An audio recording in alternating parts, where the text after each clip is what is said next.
요셉이 그들에게 이르되 두려워하지 마소서. 내가 하나님을 대신하리이까. 당신들은 나를 헤아려 하였으나 하나님은 그것을 선으로 바꾸사 오늘과 같이 많은 백성의 생명을 구원하게 하시려 하셨나니. 네, 창세기 50장 20절, 19절, 20절입니다. 요셉이 창세기 마지막 50장은 창세기 마지막 장입니다.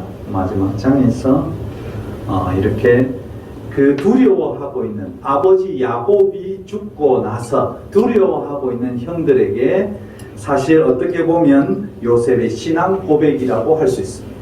당신은 나를 헤아려 했지만 하나님은 이것을 바꾸어서 최상의 자리에 나를 있게 하셨는데 그 있게 하신 이유가 무엇일까? 그것은 이 주위의 all these people, 모든 사람들을 구원하도록 하기 위해서 하나님께서는 나를 애국으로 보내시고 보디발의 집에서 고생하고 감옥에서 고생하게 만들고 결국 총리가 되게 하셨다는 고백입니다. 피터슨의 메시지는 이렇게 이것을 현대인의 언어로 번역합니다. 요셉이 대답했습니다. 두려워하지 마십시오.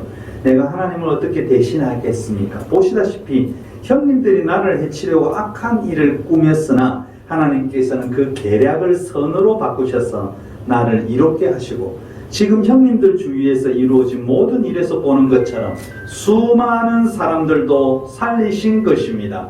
이것이 피터슨의 메시지란 성서입니다. 자, 제가 지금 세 가지 버전을 가지고 먼저 성서를 읽어봤습니다. 성서를 읽을 때 우리가 조금 다른 번역본을 보는 것은 참으로 중요합니다. 요셉 이야기는 창세기 몇 장부터 몇 장까지에 이루어지느냐 하면 우리가 이거 아브라함의 이야기도 될 것이고 그 다음에 이삭 야곱 이야기를 할 수 있는데요. 창세기 37장부터 50장까지가 온통 누구의 이야기냐면 요셉의 이야기입니다. 굉장히 많은 부분 제가 보기에 거의 15장 정도 되니까 50장 중에 15장 거의 4분의 1 정도를 4분의 1보다 되겠네요. 거의 한 3분의 1 정도를 요셉의 이야기로 만들어졌다는 것은 굉장히 중요한 일입니다.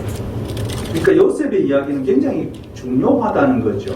중요하지 않으면 한 페이지 정도 이렇게 쓸 수 있었을 겁니다. 그러나 이 성서가 쓸 때 그 사람은 요셉의 이야기는 이토록 중요하다. 왜냐하면 요셉을 통해서 이스라엘이 사실 큰 민족을 이루게 되는, 애굽에서 큰 민족으로 되는 그런 역사가 일어난 것이기 때문에 아마 요셉의 이야기를 굉장히 길게 다루었을 겁니다. 나를 통해서 보여지는 하나님, 이것은 요셉의 고백 속에 있는 내용입니다. 요셉을 통해서 하나님은 보여지게 되는데 그것도 all people, all these people, 모든 사람들에게 요셉을 통해서 하나님은 이렇게 보여집니다. 어떻게? 그들을 구원하기 위한 선택이었다고 보여집니다. 요셉의 일생을 한번 보면요. 요셉은 17살 때 애굽으로 팔려오게 됩니다. 보디발의 집에서 몇 년을 보냈느냐? 보디발과 감옥에서 몇 년을 보냈느냐? 약 13년의 세월을 보냅니다. 아주 긴 세월이죠. 10년이면 강산이 변하는데 강산이 변했는데도 아직 자기가 가야 할 총리 자리였던지 하나님께서 어떤 자리를 보내실 것인지 모르겠지만 하여튼 13년을 그 자리에서 최선을 다해 기다렸던 세월입니다. 총리가 되기 전에는 마지막으로 2년 동안 자신의 무죄를 확인하러 왕이 사신을 언제 보내줄까? 그가 같이 감옥에 갇혔던 바로 옆에서 술도 맡은 관원장, 떡도 맡은 이 관원장이 있었는데 이들이 가가지고 왕에게 좋은 이야기를 해서 내가 다음 달이면 여기서 감옥에서 나올 수 있을까라고 기대했는데 그 세월이 2년 정도의 시간이 걸렸습니다. 아마 저 같으면은 한 두서너 달 지나면 포기했을 것 같아요. 아이고, 나는 잊어버렸겠지. 괜한 기대를 왜 걸고 있을까 그렇게 생각했지만 그는 포기하지 않고 늘 기다리고 있습니다. 어떻게 보면 참으로 하나님이 그와 함께 하시지만 아마도 그는 전혀 하나님이 함께 하시지 않는 것 같다 그렇게 느낄 수 있었습니다. 여전히 요셉의 몸은 어디에 있었느냐? 하나님이 감옥에 있을 때, 요셉이 감옥에 있을 때도 간수장이 요셉에게서 하나님을 느꼈음에도 불구하고 아마 하나님을 모르는 간수장의 입장에서는 야, 쟤는 하나님이 함께 하시는데 왜 감옥에서 못 나갈까? 야, 하나님을 한번 보여볼래? 이렇게 이야기할 수도 있었을 겁니다. 아마 우리 충분히 이해할 수 있잖아요. 하나님 한번 보여봐. 이렇게 할 수 있었을 건데 늘 그는 여전히 요셉의 몸은 감옥에서 힘든 시간들을 보내게 됩니다. 매일매일 그에게 흘러가는 시간은 어떻게 보면 우리도 마찬가지입니다. 우리가 매일 흘러가면서 이런 논문 한번 품어보지 않습니까? 하나님이 계시면 왜 세상이 왜 이렇지? 이런 생각 우리는 늘 합니다. 그 속에서 우리가 시간이 지나게 되고요. 시간이 지나고 나서 보니까 하나님이 이렇게 인도하셨네 라고 우리가 느끼는 것은 요셉의 이 사건, 요셉의 이야기와 거의 동일하다. 저는 그렇게 생각합니다. 저도 지금은 느끼지 못합니다. 하나님이 어떻게 나의 인생을 이끌고 왔는지 잘 모르지만 그러나 어느 시간 어느 시점을 중심으로서 뒤를 돌아보니까 하나님께서 나를 여기까지 인도하셨네, 그 뜻이 이런 것 같네 라고 우리는 고백할 수 있을 겁니다. 요셉은 참 힘든 시간을 거쳐왔습니다. 17살 아무것도 모르는 그 시기에 잡혀와가지고 노예로 종으로 팔려와가지고 13년의 세월, 그의 30세 되기까지 종으로서 늘 허드렛 일과 청소와 또 그 집의 어떤 일들, 이것들 저것들 종으로서 노예로서의 일들 늘 해오면서 기다리고 매일매일 충실하게 살아가는 그의 모습을 보게 됩니다. 우리도 매일 흘러가는 시간을 보면서 지금 우리가 살고 있는 이 대한민국을 보면서 대한민국이 왜 이렇게 거꾸로 가지? 하나님의 정의와 공의는 이 수많은 교회들이 있음에도 그 공평한 세상, 정의로운 세상, 언제 하나님의 의가 이 땅에 실현되지? 그러면서 우리는 참 한탄할 때가 많이 있습니다. 진짜로 하나님이 계신가? 이렇게 질문하고 싶을 때도 있습니다. 언제 우리의 의가 승리한 적이 있는가? 이렇게 생각하면서 답답한 마음을 가진 때도 있었습니다. 지금은 저는 더하다고 생각합니다. 대통령 한 분이 바뀌었는데요. 지금 있는 대통령을 보면서 참 답답하다, 참 자기밖에 모른다, 무지하다, 바보 같다 이런 표현이 늘 항상 앞에 붙어 있습니다. 제가 정치적인 이야기를 하고 싶지는 않지만 왜냐하면 이것은 우리의 삶과 직결되어 있기 때문에 이것은 성서적이다 그렇게 생각이 듭니다. 지금 우리의 지금 시대적 과제 중에 하나가 원자력입니다. 근데 대통령이라는 사람이 어떻게 이야기하냐면 원자력에서 안전은 중요하지 않다 이런 이야기를 합니다. 문재인 대통령 때 문정부에서 원전을 폐기했다고 하지만 실제로 폐기한 것은 없습니다. 아주 오래된 낡은 월성 원전 하나 세웠습니다. 월성 원전 주위에 우리가 지난번에 그 월성이라는 영화를 봤듯이요. 그 영화 속에서 그 실제로 다큐멘터리로 제작했기 때문에 그 주위에 할머니 할아버지들이 다 암에 걸려서 병원에 가서 수술을 하게 되고 돌아가신 분이 있고 그 주위는 전부 다 삼중 수소의 문제, 원자력의 그 방사선의 문제가 늘 위협을 하고 있지만 서울의 강남에 있는 사람은 그런 위협을 받지 않고 있기 때문에 거기에 눈도 돌리지 않고요. 교회도 거기에 눈을 돌리지 않습니다. 요셉의 일생과 왜 이것을 비교하느냐면 요셉은 모든 사람, save all these people, 모든 사람을 구하기 위한 역할이었습니다. 근데 이 정부는 모든 사람을 구원하기 위한 역할이 아니고 모든 사람을 죽이기 위한 역할을 하고 있습니다.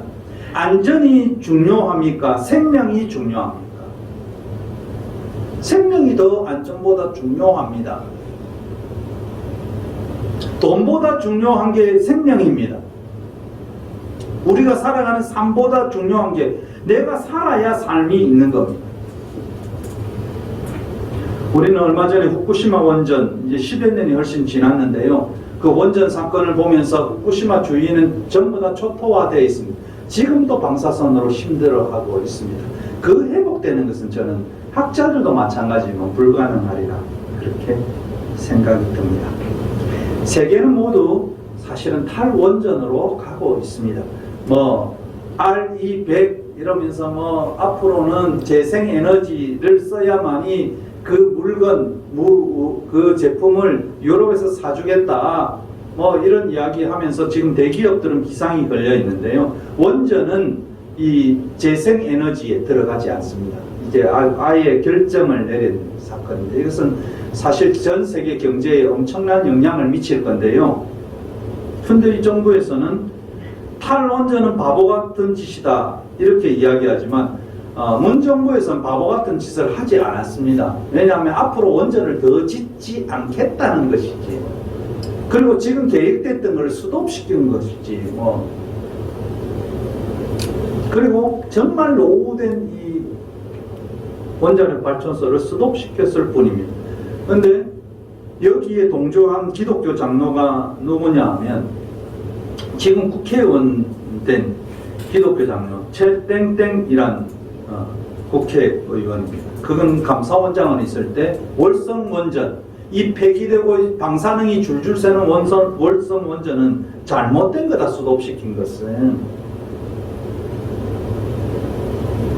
그래서 검찰에 고발했습니다. 이 사건을 가지고 잘못됐다고, 수도시킨 것은 잘못됐다고. 한전에서도 이것은 수익성이 없다. 늘 세우고 고쳐야 되기 때문에 수익성이 없다.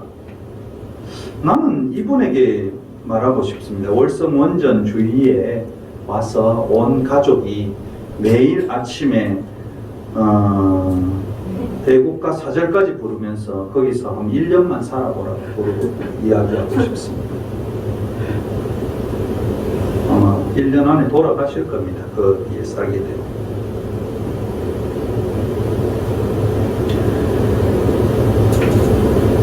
요셉도 자기가 이 풀려난 날을 손꼽아 기다렸듯이 우리도 하나님께, 우리가 지금 하나님과 함께 이 대한민국에서 살아간다는 것은 이러한 시간들을 잘 견뎌내고 하나님의 정의와 공의의 판단의 시간을 우리가 겪어내고 그 시간을 기다려야 하는 것입니다.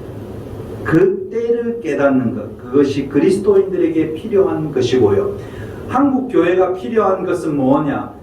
이 사람의 생명에 위협을 가하는 이런 일들이 벌어짐에도 입을 닫고 있는 것이 아니고 교회가 입을 열어서 원자력보다 중요한 것, 전기 생산보다 중요한 것, 사람의 이익보다 중요한 것은 생명이라고 외쳐야 하는 것이 한국 교회가 해야 될 일이다. 저는 강력히 그렇게 이야기할 수 있습니다.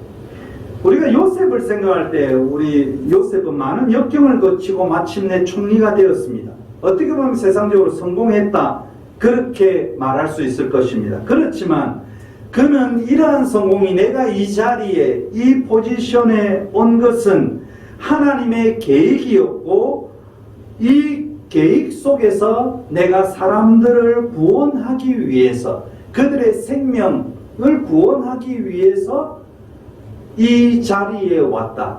즉 자기가 이 자리에 온 이유가 뭘까? 그것은 배를 불리고 이 나라의 국민의 생명들을 앗아가고 전쟁을 치기 위해서 애국을 더 전쟁을 통해서 이웃나라와 전쟁을 통해서 확장하기 위해서가 아니고 전쟁 없이 이웃도 살리고 다른 나라도 살리고 멀리 있는 팔레스타인의 이스라엘도 살리는 하나님의 놀라운 계획이었다고 그는 고백하고 있습니다. 우리는 요셉의 설교를 들으면서 요셉의 성공 스토리 이렇게 이야기하지만 요셉의 이야기는 성공 스토리가 아닙니다. 진정한 하나님의 역사는 무엇일까? 성공해서 부자되고 출세하고 좋은 밥 먹는 것이 진정한 하나님의 성공이 아니고 요셉처럼 그 자리에서 그 위치에서 그 권력을 가지고 사람들에게 그 주위 사람들에게 어떤 일을 했느냐, 어떤 생명들을 살려갔느냐, 어떤 선한 영향력을 미쳤느냐가 중요한 것입니다. 그는 종살이 할 때 청소를 하든 허드렛 일을 하든 보디발의 집에서 온갖 회계를 맡아서 살림살이를 하든 늘 성실하게 해 나갔습니다. 지난주에도 말씀드렸지만 그는 바로 앞에서도 하나님 없이 하나님 앞에서 있는 것처럼 하나님을 드러내지 않고 맡은 일에 충성한 한 사람. 그는 감옥에서도 슬기롭게 감옥 생활을 감당해서 간수장에 인정받는 죄수였습니다. 그가 어느 자리에 어떤 신분을 가지고 사는 것이 그에게 중요한 것이 아니고 어떻게 그 일을 감당했느냐, 이것이 참으로 중요한 것입니다. 우리는 이렇게 생각합니다. 내가 그 자리에 영향력 있는 자리에 가면 굉장히 좋은 영향력을 발휘할 수 있고 많은 사람들에게 좋은 일을 할 수 있겠지. 그러나 그것이 아니고요, 사람이 중요한 거예요. 영향력 있는 자리에 갔다고 해서 그가 선한 영향력을 발휘할 수 있을 것 같습니까? 아닙니다. 사람이 중요한 것입니다. 저 사람은 청소만 해도 멋지고 훌륭해 보여. 저 사람은 허드렛 일을 하는데도 정말 멋지고 훌륭해 보여. 성실하게 보여. 그것이 공적인 세상, 세상은 공적인 거예요. 공적인 세상에서 하나님의 사람들의 영향력입니다. 감옥에 있어도 정말 멋지게 보여. 겸손하고 참 우직하게 보여. 우리는 영향력을 이렇게 생각해요. 우리 교회 장로님이 집사님이 국회의원이 되었는데 우리 동네 재개발이 안 됐는데 재개발 승인이 돼서 우리에게 막대한 이익을 주었어. 참으로 영향력 있는 그리스도인이야. 이것은 하나님이 원하시는 것이 아닙니다. 모두가 공평하게 공정하게 누릴 수 있는 행복을 만드는 것, 그러한 삶을 만드는 것이 그리스도인의 영향력입니다. 그것이 선한 영향력. 하나님이 요셉으로 하여금 총리가 되게 하신 최종 목적이 무엇이었습니까? 성서는 37장에서 50장 사이에 이렇게 이야기합니다. 다가올 재앙을 준비하게 하는, 다가올 재앙을 대비하게 하는 것입니다. 풍년일 때 곡식을 잘 모아두었다가 흉년이 닥칠 때에 많은 생명을 살릴 수 있는 일을 하게 한 것이 요셉으로 하여금 총리가 되게 하신 목적이었습니다. 요셉은 자기가 왜 총리가 되었는지, 애굽의 모든 일을 관장할 수 있는 왕의 밑에서 이런 일을 하게 했는지 분명히 알고 있었습니다. 아마 당연히 요셉은 기도하고 하나님을 의지하고 모든 일을 처리했을 것입니다. 근현대사를 우리가 한번 보면요, 왜 그리스도인들이, 기독교인들이 하나같이 어떻게 보면 비웃음을 사는 그런 삶을 살았는지 우리는 보게 되는데요. 요셉은 이 흉년이 닥칠 때 많은 생명을 구하기 위해서 자기가 총리 되었다고 합니다. 근데 우리가 늘 잘 알고 있는 이화여대 초대 총장이었던 김한란 씨가 있습니다. 그는 아주 친일을 아주 가까이 사실은 친일로 분류되었습니다. 그가 연설하고 썼던 이 내용을 제가 간단히 읽어오면, 징병, 이 한국의 조선의 사람들을 일본의 전쟁터에 보내기 위해서 이 징병에 대해서 칭송하는 그런 글을 씁니다. 한번 읽어보겠습니다. 한국인으로서, 그리스도인으로서 어떤 연설을 했는지, 이제야 기다리고 기다리던 징병제라는 커다란 감격이 왔다. 지금까지 우리는 나라를 위해서 귀한 아들을 즐겁게 전장으로 내보내는 내지의 어머니들을 물끄러미 바라만 보고 있었다. 그러나 반도 여성 자신들이 그 어머니, 그 아내가 된 것이다. 이제 우리도 국민으로서 최대 책임을 다할 기회가 왔고 그 책임을 다함으로써 진정한 황국 신민으로서의 영광을 누리게 된 것이다. 생각하면 얼마나 황송한 일인지 알 수 없다. 이 감격을 저버리지 않고 우리에게 내려진 책임을 다하기 위해서 최선을 다할 것이다. 징병제와 반도 여성의 각오라는 글입니다.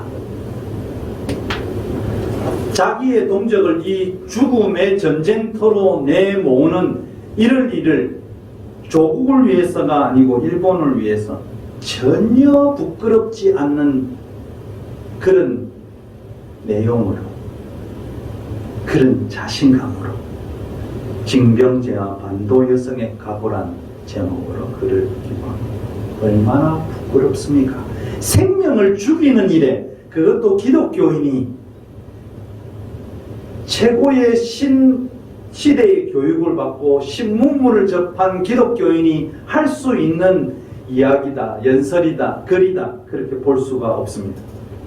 요셉의 일생은 자기의 동족도 살릴 뿐만 아니고 자기 동족과 상관없는 이방인, 이방나라 많은 시민들을 살리는 일을 요셉을 했는데, 하나님을 알고 하나님 앞에서 살아간다고 생각하고 하나님이 함께 하신다고 생각했던 요셉은 자기 동족과 이웃과 이방인들을 살리는 역할을 했는데, 우리나라의 시민으로 최고의 교육을 받고 기독교인이었던 김한란이라는 사람은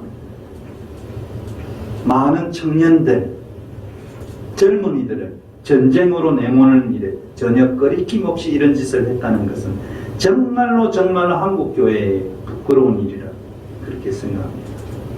요셉은 비록 이방나라의 총리였지만 자신이 속한 나라와 그 근방의 모든 나라의 생명을 살리는데 공적인 최고의 일을 수행해 내었던 것입니다.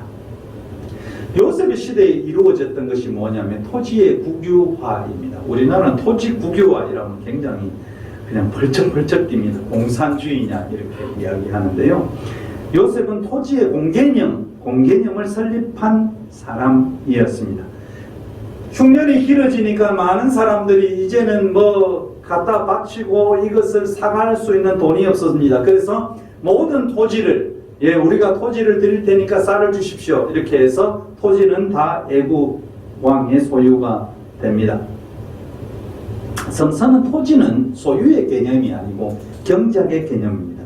나중에 이제 흉년이 끝나고 다시 이것이 정리될 때 요셉은 소작료를 20%를 받습니다. 조선시대에 우리나라의 소작료가 얼마였냐면 그의 30%를 넘어갔습니다. 그런 거 보면 1년 농사를 지어서 너희들이 20%는 국가에 내고 나머지 80%는 네가 먹고 살아라. 그래서 경작의 의미를 줍니다. 그러니까 이때는 요셉이 그 시간이 지나고 나서 그 모든 사람은 거기에 부자와 가난의 개념이 없습니다. 열심히 국가에서 나에게 준 땅을 열심히 경작해서 20% 국가에 내고 나머지는 자기들이 먹고 살면 되는 것입니다. 그러니까 그냥 아무 내용도 없이 그냥 가만히 있으면 돈이 수입을 올리는, 막대한 수입을 올리는 그런 개념이 아니고 열심히 경작하면 더 많은 힘이 있어서 더 많은 것을 경작하면 더 많은 것을 얻을 수 있겠죠. 국가는 더 많은 세금을 걷어갈 수 있었겠죠. 나머지 80%는 털어가지고 잘 살 수 있는 그런 제도, 공개념의 개념입니다. 땅값이 오르든 말든 나하고 상관없습니다. 내가 열심히 농사를 잘 짓느냐 못 짓느냐에 대한 문제입니다. 토지는 어떤 때 가치가 있느냐? 경작할 때 가치가 있습니다. 어느 지역이든 땅값이 비싼 이유가요, 그 땅이 특별해서가 아니고 그것이 개발되고 사람들이 모여드니까 땅값이 상승하게 되겠죠. 시골 땅은 10년이 지나고 20년이 지나고 강원도 저 골짜기는 뭐 50년이 지나도 가격 똑같습니다. 제가 대구를 비교하면요, 대구에 김광석 거리라는 것이 있습니다. 처음에는 가난한 예술가들이 이 거리가 아무것도 아니니까 다 찌그러진 집을 조금 안에 고치고 해서 거기서 카페도 만들고 문화의 거리도 만들고 예술 공간이 만들었습니다.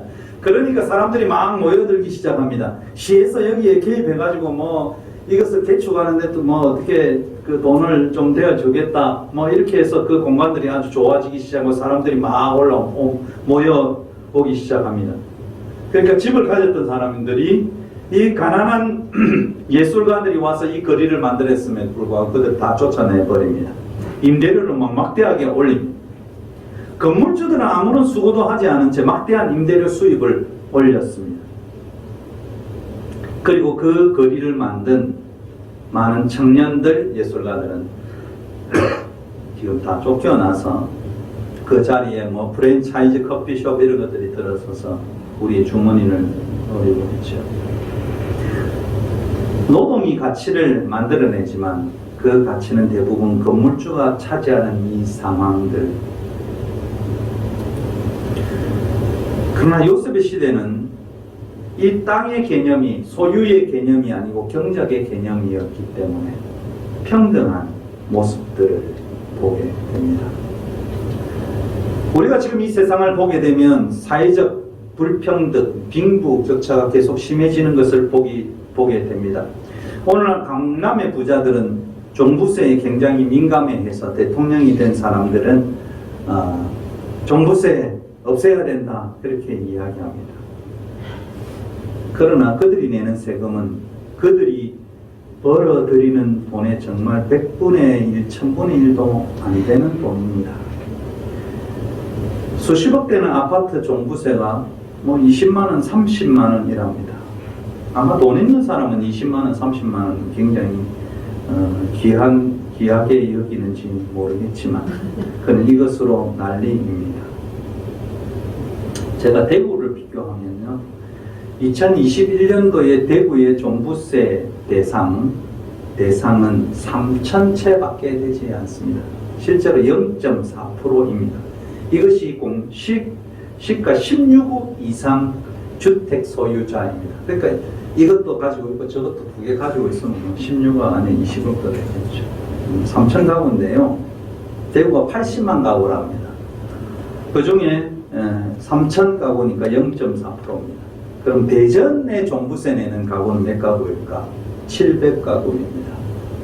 제주도에 종부세 내는 가구는 몇 가구일까? 300가구입니다. 광주에 종부세 내는 가구는 몇 가구입니까? 2021년도에 87가구입니다. 울산은 71채입니다. 종부세 내는 집이 70집이고요. 광주는 87집이고 뭐 제주도는 300집이고 대전은 700집이고 대구가 뭐 수성구가 대부분인 것 같아요. 뭐 3,000집 정도 됩니다. 저는 이것을 보면서 종합부동산세 가지고 거품을 물던 시골의 할매가 참 생각이 나기도 합니다. 요셉의 모든 토지의 국유화는요, 사유화의 독점에서 생기는 불로소득을 막는 것이었습니다. 사회의 불평등과 구조화를 막는 것이 요셉의 토지 국유화 정책이었습니다. 요셉은 하나님을 언급하지는 않았지만 그가 하는 모든 일에는 공공성을 가지고 있었고 공적 영역에서 하나님의 사람의 모습을 드러내는 삶이었다고 생각됩니다. 우리는 하나님 나라의 일꾼이요 청지기입니다. 우리는 청지기란 말을 참으로 많이 들었잖아요. 청지기란 개념은 사실은 사적인 영역뿐만 아니라 공적인 영역도 가지고 있는 것을 우리는 기억해야 합니다.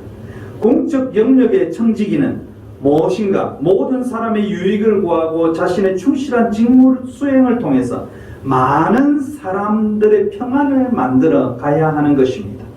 개인으로서 최선을 다하되 그 일이, 내가 하는 일이 전쟁 무기 개발이나 독재 정권의 하수인 같은 것이라면 그가 최선을 다하면 다할수록 악은 더욱더 커져 나갈 것입니다. 하나님 앞에서 우리가 청지기로 산다는 것은 개인의 권력, 개인의 영달을 위해서, 자신의 가문을 위해서 성실하게 자신의 일을 수행하는 것이 아닙니다.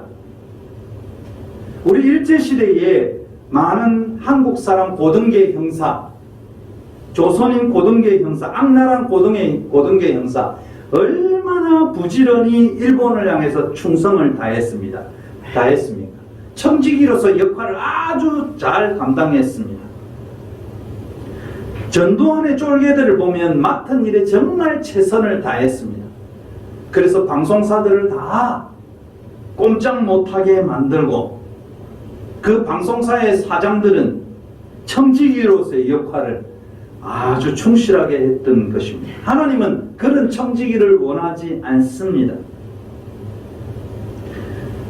앞으로도 이런 일이 계속 일어나겠고 조금 있으면 이런 일들이 우리에게 보도될 것이겠지만 그 앞에 우리 박근혜 대통령 때 세월호 사건 참사가 일어났을 때 한 순천에 국민의힘, 지금 뭐 국민의힘이고 그때는 뭐 새누리당이겠죠. 한 국회의원이 이렇게 합니다. 아이고 큰일 났네. 우리 VIP가 알아버렸네. 이러면서 방송사를 압박합니다. 이분은 그 정권에 충성을 다한 것이죠. 그 대통령에게 충성을 다한 것이죠. 그렇지만 그것이 과연 이 국민들에게, 시민들에게 선하게 비춰졌는가? 그것이 아니고 이것은 자신들의 권력, 자신들이 가지고 있는 것, 자신들의 이익에 충성하고 청지기로서의 역할을 감당한 것이지. 충성한 것이지. 그 정권에 충성한 것이지 국민에게 충성하지 않은 것입니다. 검찰이 국민에게 충성하면 조작질을 할 수 없는 것입니다. 정치인들이 국민에게 충성하면 절대로 국민의 뜻과 반대되는 일은 하지 않을 것입니다. 요셉이 애국관리로서 토지 정책에 대한 일을 처리했지만 애국의 강한 힘으로 다른 나라와 전쟁을 벌이고 사람을 억압하는 일은 창세기 성서에 나오지 않습니다. 아마 그런 일이 없었기 때문에 기록하지 않았겠죠. 하나님의 일과 세상의 일의 경계선이 무언가? 여러분, 하나님의 일과 세상의 일의 경계선이 뭡니까? 기도했느냐? 기도하지 않았느냐? 이것이 경계선이 아닙니다. 공공의 선이 되느냐 아니냐, 그리고 그가 하는 일이 하나님 앞에서 어렵고 공평한 일인가에 달려있는 것이지, 내가 기도하고 내가 말씀 보고 내가 묵상해서 내가 이런 일을 결정하고 하고 있다, 그것은 전혀 상관이 없는 것입니다. 내가 맨날 기도하고 믿음으로 일을 처리한다 할지라도 그것이 어렵고 공정한 일이 아니라면 그것은 하나님의 일이 아니고 세상의 일을 하는 것입니다. 요셉의 고난에, 그리고 우리의 고난에는 공적 사명이 있습니다. 나를 통해서 많은 생명이 구원받느냐, 나를 통해서, 나의 권력을 통해서 많은 모든 국민들이 행복하느냐 아니냐인 것입니다. 우리는 구원 이렇게 하니까 영적인 구원 이렇게 생각하지만 요셉의 시대, 또 지금의 시대 예수께서 말씀하시는 구원은 그런 영혼의 구원, 그 개념을 훨씬 더 벗어난 것입니다. 요셉의 공적인 사명이 뭔가? 세상을 살리고 사람을 살리고 모든 사람을 유익되게 하는 일, 그것이 하나님이 함께 하는 것을 보이는 사람입니다. 저 사람이 하는 일의 결과를 보니까 하나님이 함께 하시네. 저 사람이 지금 열심히 살아가고 이웃과 함께 하는 것을 보니까 하나님이 보이네. 그것이 바로 나를 통해서 보여지는 하나님인 것입니다. 사랑하는 성도 여러분, 나를 통해서 하나님이 보여져야 합니다. 내가 골방에서 열심히 기도하는 것, 내가 성경 열심히 공부하는 것, 성경 열심히 연구하는 것, 헌금 열심히 하는 것, 그것을 통해서 하나님이 보여지는 것이 아니고요. 내가 살아가 있는 이 삶의 현장에서 내가 이 사람들을 살리고 이 사람을 돕고 이 사람을 유익되게 하는 삶을 통해서, 생활을 통해서 하나님이 보여져요. 하나님은 교회 안에서 막 이것도 하고 봉사도 하고 뭔가 하는 일, 이것을 이딴 것들을 통해서 하나님이 보여지지 않습니다. 교회 내에서 우리끼리 모여가지고 집사님을 보니까 하나님이 보여지네요. 정말로 있을 수가 없는 일입니다. 하나님은 나를 통해서 어디에 보여지느냐? 이 세상에서 보여지는 겁니다. 아이고 저분을 보니까 아이고 하나님이 보여지네. 저분을 보니까 하나님이 나타나네. 요셉을 통해서 자기 나라와 이웃 나라와 근동이 다 어려움을 극복하게 되었습니다. 공적인 영역에서 어떤 분은 뭐 아파트의 그 전체를 이렇게 같이 관할하는 그 아파트의 그 주민 대표가 된 사람도 있겠지요. 그 사람을 통해서 이 아파트가 아주 살아가는 게 행복하게 되고 거기에서 회계도 정확하게 되는 것을 보고 주민들을 위해서 뭔가 하는 일을 보니까 아이고 우리 대표님 잘 뽑았네. 아이 저분 교회 다니신다 하는데 참 정의롭네, 공평하네. 이런 걸 통해서 하나님이 보여진다는 것입니다. 또 우리가 하는 삶에 있어서도 그 사람과의 약속된 것들이 하나하나씩 잘 지켜나가고 아주 성실하게 나의 일한 대가를 그들에게 보여줄 때 거기서 하나님이 보여지는 거예요. 하나님은 아주 대단한 일을 통해서 보여지는 것이 아니고 내가 있는 삶의 현장에서 나의 삶을 통해서 하나님이 보여지는 거예요. 하나님은 내가 꿈속에서 보여지고 내가 무슨 기도할 때 보여지는 것이 아니고 사람들 속에서 내가 살아갈 때 하나님은 보여지게 되어 있습니다. 사랑하는 성도 여러분, 저와 여러분이 이 공공의 영역에서 하나님이 보여져야 합니다.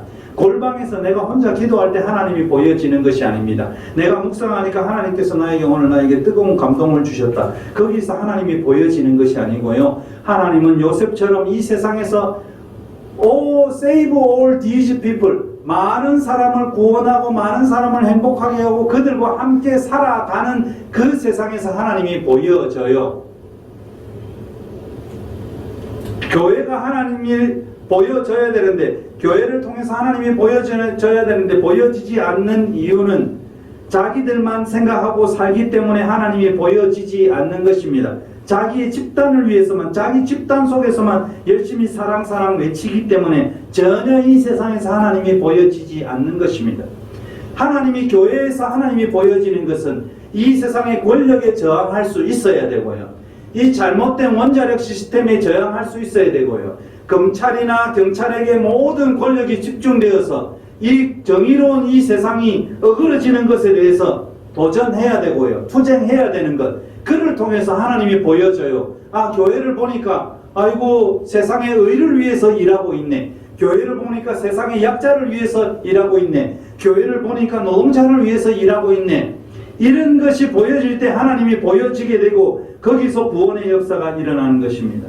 사랑하는 성도 여러분, 우리는 이 세상에서 이 사명 감당해야 됩니다. 그리고 여러분을 통해서 또 저를 통해서 늘 평생 우리가 하나님께서 우리의 생명을 가져가는 날, 우리가 이 땅에 묻혀지는 그날까지 여러분을 통해서 저를 통해서 하나님이 보여져야 됩니다. 이것이 하나님의 역사이고 또 여러분이 예수 믿는 이유입니다. 일평생 하나님을 보여주는 그런 성도들 다 되시길 주님의 이름으로 축원합니다.